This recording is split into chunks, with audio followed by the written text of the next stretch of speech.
तो चलिए हम फिर कंटिन्यू करते हैं जो सी सेक्शन में जो चीजें छूटी हुई थी उसको आगे करते हैं। तो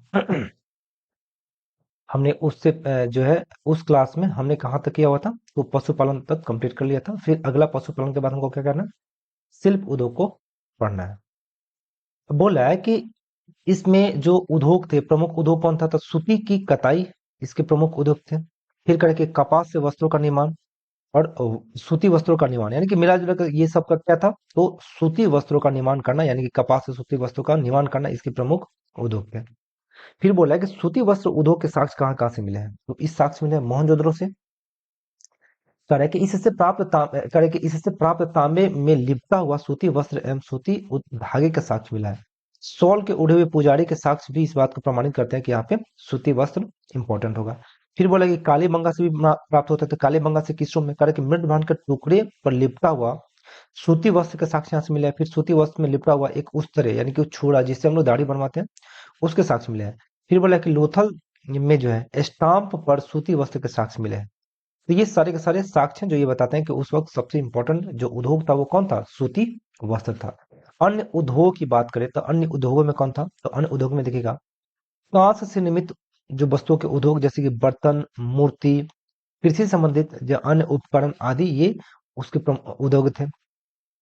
फिर मृद भांड उद्योग भी था, जैसे कि बर्तन और खिलौनों का निर्माण करना, मिट्टी को पका करके। फिर ईंट ईंट उद्योग भी एक अलग तरह का उद्योग था कि उससे घर लोग, जैसे कि आज देखते हैं ईंट भट्टा होता है, वो भी तो एक उद्योग ही है ना, वो भी एक इंडस्ट्री ही है। तो उस वक्त भी ये एक तरह का उद्योग हुआ करता था।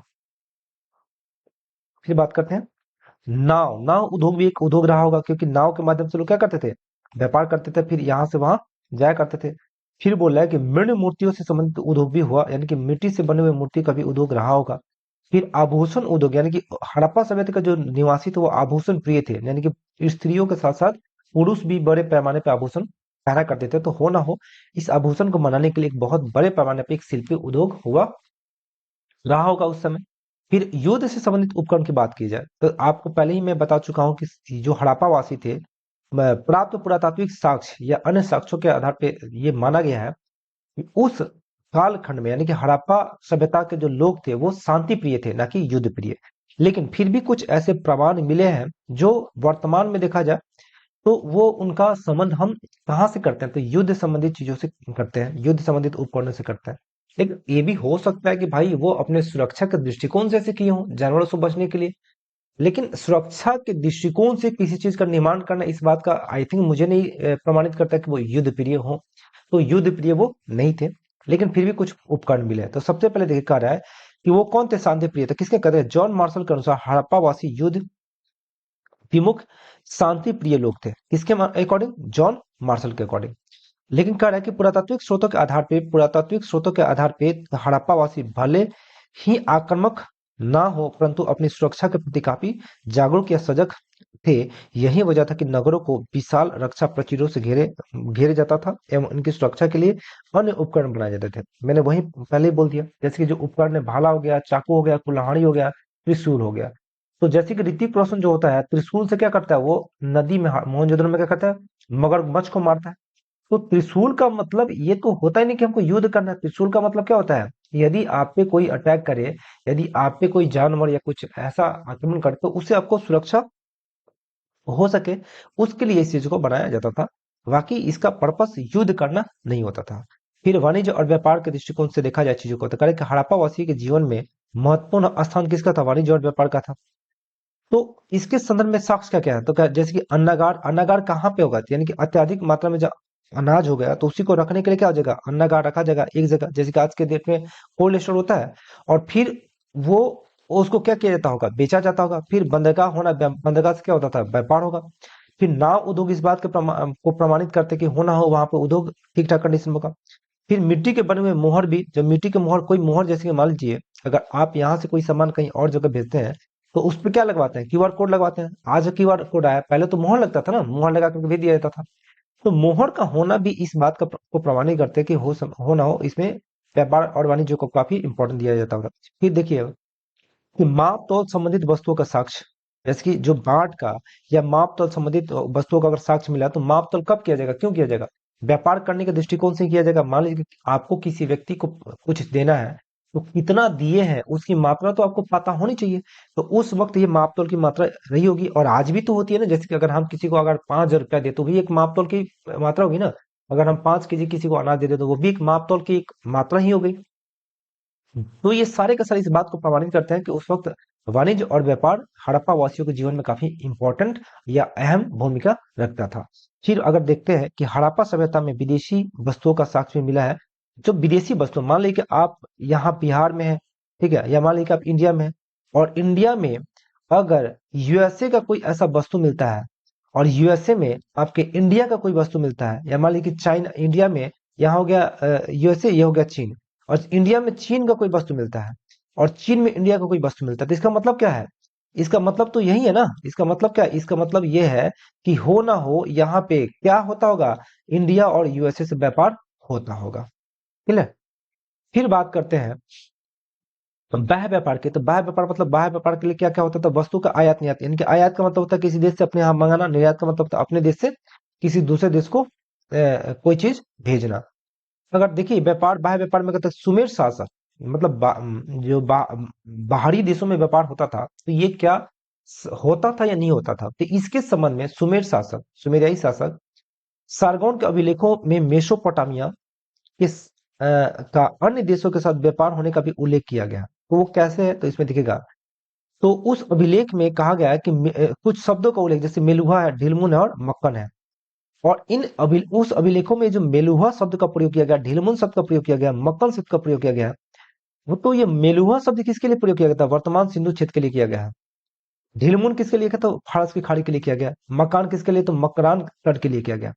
जिससे क्या पता चलता है कि अगर उसके अभिलेखों में इन सब का उल्लेख है, तो इससे क्या होता है कि भैया हो ना हो उस कालखंड में सिंधु का मेसोपोटामिया के साथ, ढिलमुन का मेसोपोटामिया के साथ, मकान तट का मेसोपोटामिया के साथ क्या होता होगा? व्यापार होता होगा। अब कह रहे हैं कि सुमेरियाई शासक सुमेरी अभिलेख में ढिलमुन को अनेक नामों से भी जाना गया। कौन कौन था?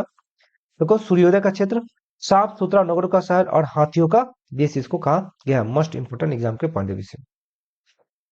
अब देखिए कह रहा है क्या कि अगर सिंधु सभ्यता का अन्य देशों के साथ अगर व्यापारिक संबंध देखा जाए तो कौन कौन से देशों से था? तो अफगानिस्तान से था, ईरान से था, फिर मेसोपोटामिया से था, सीरिया से था, ओमान से था, और बहरीन से था। अब सवाल है कि इन क्षेत्रों से क्या मंगाया जाता था, क्या भेजा जाता था, तो उसके बारे में हम लोग थोड़ा सा एक बार डिस्कस कर लेते हैं। अब देखिए कह रहे कि वस्तु और धातु जिनका व्यापार होता था, और आंतरिक क्षेत्र में, आंतरिक क्षेत्र मतलब भारत के क्षेत्र में, और यानी कि सिंधु घाटी सभ्यता के क्षेत्र के जितने भी नगर थे उन क्षेत्रों में जो व्यापार होता था उसको आंतरिक व्यापार कहते थे। और जो बाहर यानी कि विदेशों में व्यापार होता था उसको क्या बोलते थे? बाह्य व्यापार। अब देखिएगा, और अगर हम देखें तो तांबा की बात की तो तांबा हड़प्पा सभ्यता में, हड़प्पा सभ्यता में निर्यात और आयात की जाने वाली वस्तुएं जो है, यानी कि तांबा का जो अगर बात किया जाए तो तांबा कहाँ से मंगाया जाता था? तो खेतरी से, जो कि राजस्थान में है। और बाह्य में देखा जाए तो ये बलूचिस्तान प्रांत से मंगाया जाता था। फिर टीन की अगर बात करें तो टीन को कहाँ से मंगाया जाता था? ये सीधा अफगानिस्तान, ईरान और मध्य एशिया से मंगाया जाता था। चांदी की बात करें तो अफगानिस्तान और ईरान से मंगाया जाता था। सोना के कोलार खन, यानी कि कर्नाटक का जो कोलार जिसपे केजीएफ मूवी बना है, उससे वहां से सोना को मंगाया जाता था।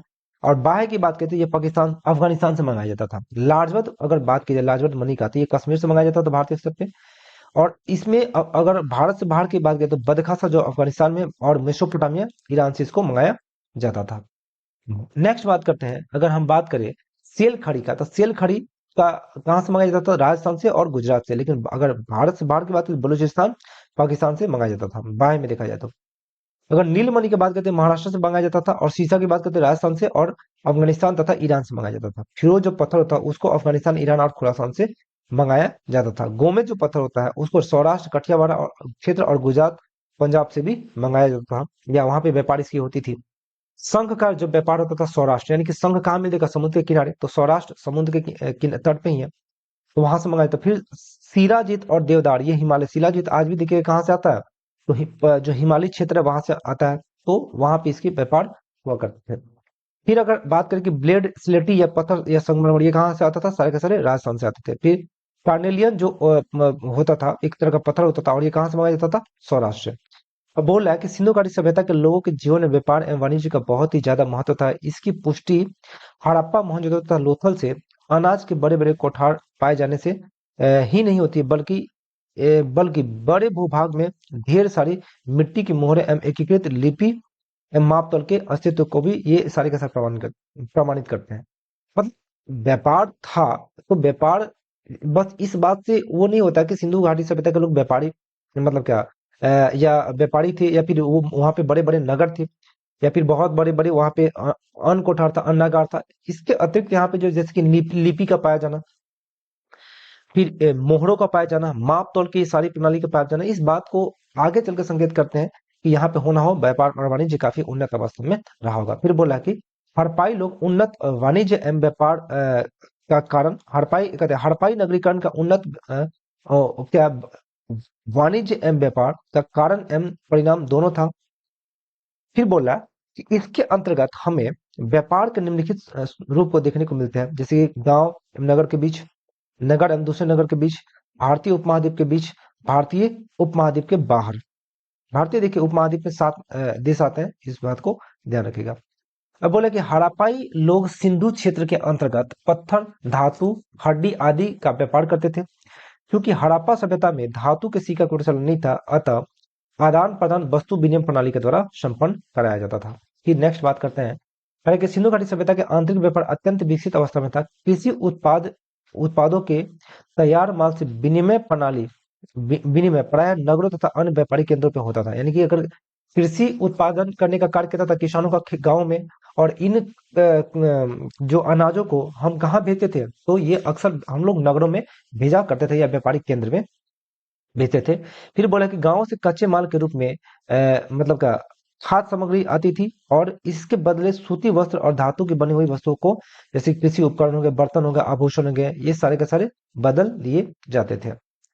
अगर हम नेक्स्ट बात करते करें कि सिंधु घाटी सभ्यता का मध्य एशिया तथा पश्चिमी एशियाई देशों के साथ घनिष्ठ व्यापार संबंध था। इस बात का प्रमाण अफगानिस्तान, फारस की खाड़ी क्षेत्रों में स्थित देशों जैसे ईरान, इराक आदि से मिले वस्तुओं के आधार पर होता है। मान लीजिए कि अगर हड़प्पा सभ्यता का वस्तु वहां पे अगर पाए गए हैं, तो कहीं ना कहीं इस बात का प्रमाण है कि भैया वहां पे इसका व्यापार संबंध रहा होगा, व्यापारिक संबंध रहा होगा।